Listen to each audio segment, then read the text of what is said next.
Hi friends. எப்பவுமே வந்து நான் வீடியோ போகும்போது வந்து ரொம்ப மனசு கஷ்டமாக இருக்குது, ரொம்ப மனசு கஷ்டமாக இருக்குது அப்படின்னு நான் சொல்லி தான் வீடியோ போடுவேன். உடனே நீங்கள் நினைப்பீங்க, என்னதான் கஷ்டம்னு தெரியலையே இவருக்கு அப்படின்ற மாதிரி.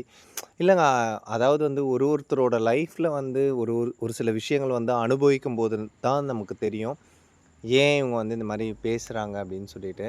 ஆக்சுவலாக அம்மாவுக்கு வந்து உடம்பு சரியில்லை, அவங்க அவங்க வந்து கொஞ்சம் ஹாஸ்பிட்டலில் இருக்காங்க, போகிறாங்க வராங்க அப்படின்னு சொல்லிட்டு ட்ரீட்மெண்ட்டில் இருக்காங்க அப்படின்னு சொல்லிட்டு நான் நிறைய விஷயம் நான் ஷார்ட்ஸில் போட்டிருக்கேன். இன்றைக்கி என்ன ஆச்சு அப்படின்னா வந்து நான் வெளில போயிட்டு வந்துட்டேன். வந்ததுக்கப்புறம் பார்த்தீங்கன்னா, அம்மாவோட தங்கச்சி பொண்ணு வந்து வீட்டில் வந்து பார்க்குறதுக்கு வரேன்னு சொல்லிட்டு சொல்லியிருந்தாங்க. நானும் சரிக்கா நீ வந்து பாரு அப்படின்னு சொன்னால், அவங்க வந்து நைட்டு தங்கிட்டு நாளைக்கு போகலான்ற ஒரு பிளானில் அவங்க கிளம்பியும் வந்துட்டாங்கங்க.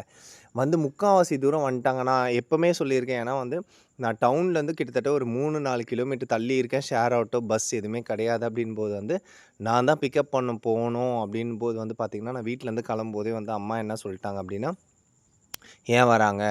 எதுக்கு வராங்க?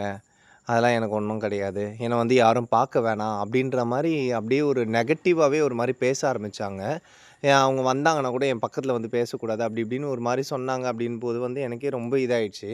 அப்புறம் அவங்கள வந்து பிக்கப் பண்ணுறதுக்காக நான் போனவன், ஒரு சில காரணங்கள் வந்து சொல்லி அவங்கள தட்டி கழிச்சு அவங்கள அனுப்பிட்டேன் அப்படின்போது வந்து ரொம்ப கஷ்டமா இருக்குது. அதாவது வந்து நான் எப்பவுமே நினைப்பேன், என் கூட வந்து நிறைய ஒரு 10 பேர் இருக்கணும், என்கிட்ட பேசணும், வரணும் அப்படின்னு சொல்லிட்டு நான் நினைப்பேன். இவங்களுக்கு வயசாயிடுச்சு, இவங்களுக்கு கொஞ்சம் ப்ராப்ளம் இருக்குது அப்படின்போது வந்து இவங்க 4 பேர்கிட்ட பேசணும் அப்படின்ற மாரி ஒரு தாட்ல இருக்கலாம். ஆனா ஏன் இவங்க இப்படி பண்றாங்க அப்படின்னு தெரிலங்க. அதாவது வந்து எனக்கே புரியவே இல்ல. பெத்தவங்களாச்சே தூக்கியும் போட முடியாது இல்லையா? எடுத்தவங்க கவுத்தோன்னு பேச முடியாது அப்படின்றதுனால, எல்லா விஷயத்துலயும் நான் வந்து அட்ஜஸ்ட் பண்ணிட்டு தான் போறேன் அப்படின்போது வந்து வேற வழி இல்லங்க. எனக்கு தெரியலங்க. என்ன மாதிரியெல்லாம் வந்து இந்த உலகத்தில எல்லாருமே அட்ஜஸ்ட் பண்ணுவாங்களா அப்படின்னு சொல்லிட்டு. உங்க லைஃப்ல வந்து நீங்க உங்க அம்மா, அப்பாக்காக வந்து எப்படியெல்லாம் அட்ஜஸ்ட் பண்றீங்க அப்படின்னு சொல்லிட்டு வந்து கமெண்ட் பாக்ஸ்ல கமெண்ட் பண்ணுங்க. இந்த வீடியோ உங்களுக்கு புடிச்சிருந்தது அப்படின்னா வந்து ப்ளீஸ் லைக் பண்ணுங்க, ஷேர் பண்ணி, சப்ஸ்கிரைப் பண்ணி சப்போர்ட் பண்ணுங்க. ஏன் அப்படின்னா, நான் இப்பவும் சொல்றேன், நான் முதியோர் இல்லம் ஓப்பன் பண்ணணும் அப்படின்றதுனால, உங்களுக்கு புடிச்சிருந்துன்னா வந்து சப்போர்ட் பண்ணி லைக் பண்ணுங்க. இல்லனா வேண்டாங்க. ஒரு சில நேரத்தில வந்து நானே யோசிப்பேன், ஏன் அம்மா இப்படி பண்றாங்க அப்படின்னு சொல்லிட்டு.